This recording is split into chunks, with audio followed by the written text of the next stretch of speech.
finds. A hoard so rare it could rewrite history.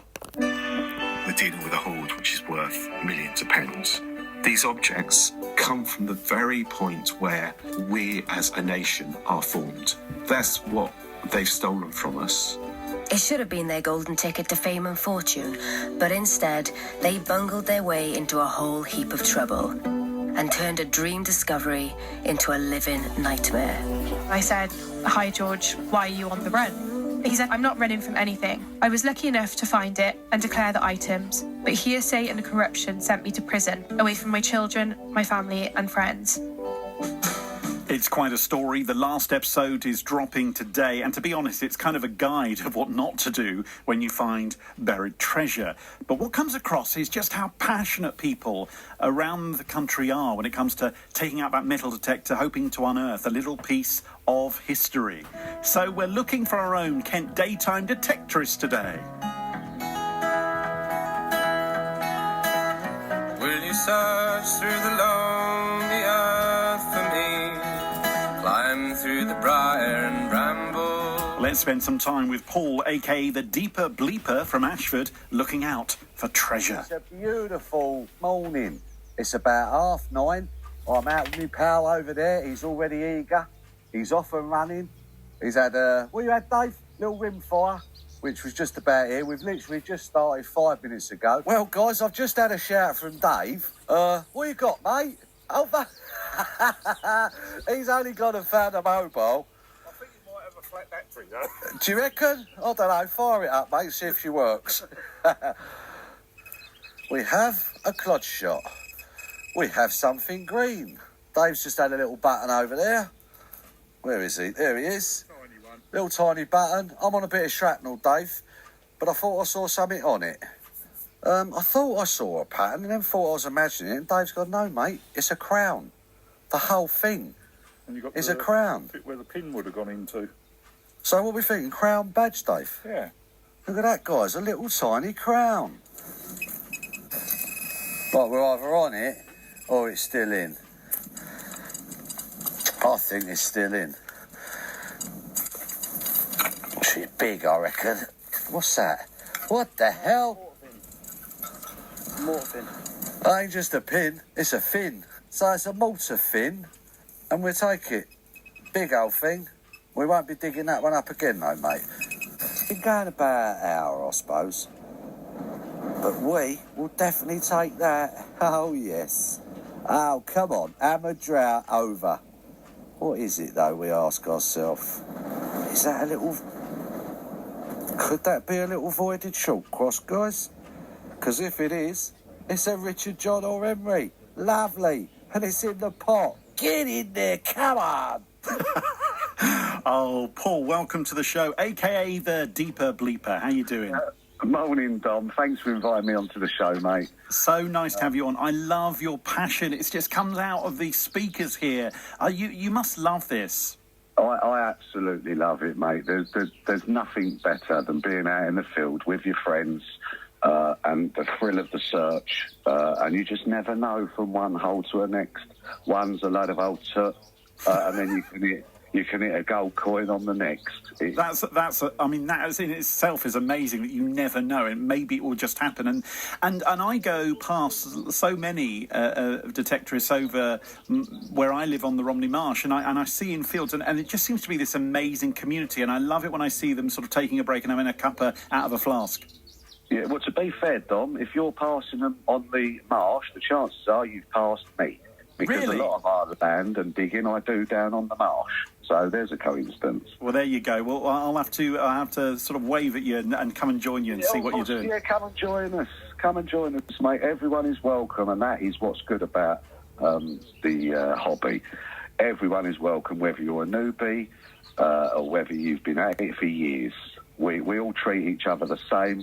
We big each other up on our finds, and that's what it's all about. It's about experience, experiencing the friendship, showing the finds, and just generally saving a bit of history.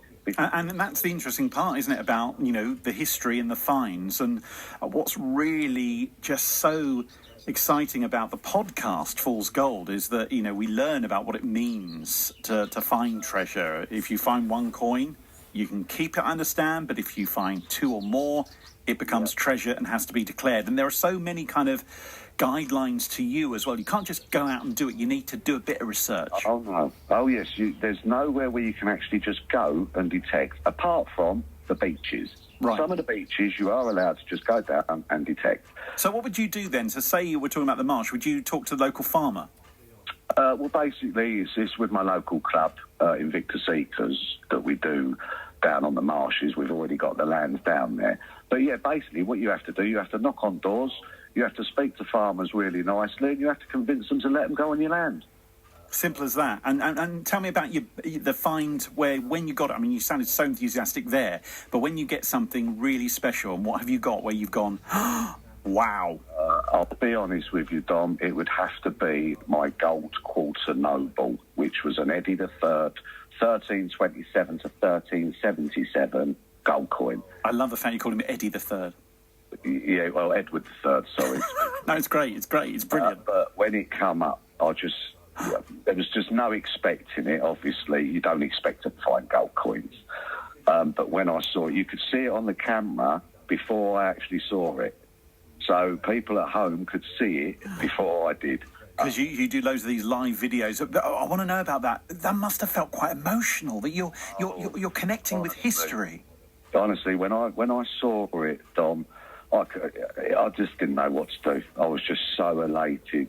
I was just sort of screaming, get in to my friends. I didn't want to shout out gold because you don't want to get everyone round there. No. You've had a good little search of the area, but there was only friends left, sort of close friends, so I just shouted to them and told them, gold, come on. How good is Kent actually, Paul, for finding stuff still? Is there still stuff to be found? I'm not joking, Dom. We had a particular field we go to. We've probably been doing it for sort of 10 years.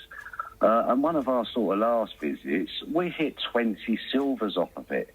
Wow. So when you think a field's done, it's never done. Once it gets reploughed or disked and drilled or whatever, it just seems to bring other bits up. If it's the right area, it will keep producing. Obviously, you get some fields that have got nothing in them. But the ones that are holding, they just keep producing. It's amazing, really. I love it. It's so infectious to hear the way you talk about it. Paul, a.k.a. the Deeper Bleeper from Ashford. What a great name you've got there as well. Thank you so much for being with us. Happy hunting, and thank you for sharing your story with us on BBC Radio Kent today. You can find all of Paul's videos, by the way, at the Deeper Bleeper on YouTube. It is infectious. Once you start watching, you won't be able to stop. Beautiful. When are you next out, Paul? Believe it or not, I'm out the weekend again, Dom. I was out yesterday. I'm out quite a lot, to be fair. The thing with the detecting is you have to put the mileage in for the rewards. And do you do a bit of dancing if you do get something? Well, we like to call it dancing. I don't think it is dancing, but yeah, we do a little jig. We have to. It's the unwritten law, and you don't want to be cursed with the gold curse. So what we try and do, we do a little dance, and then we try and find something else in the same field before we've left. Because that breaks the gold curse. And luckily, on that day that I had my gold, I did break it. I found the gold at 2:30 in the afternoon, and it took till 7:20 to find another decent find, which ended my curse. And it was a little Soldino, a little 14th century Soldino. So that was it. Curse lifted. Gold. I'm so glad you found it. Happy days. Happy days, absolutely right. Lovely. Fool's Gold is the BBC Sounds podcast where you can find out the story of buried treasure, how passionate people are, incredible, all unearthing that little piece of history. I don't know about Fool's Gold. Paul's got it made, I think, there with what he's finding. Clearly knows his stuff. Does our Deeper Bleeper from Ashford. Pat Marsh. BBC Radio Kent.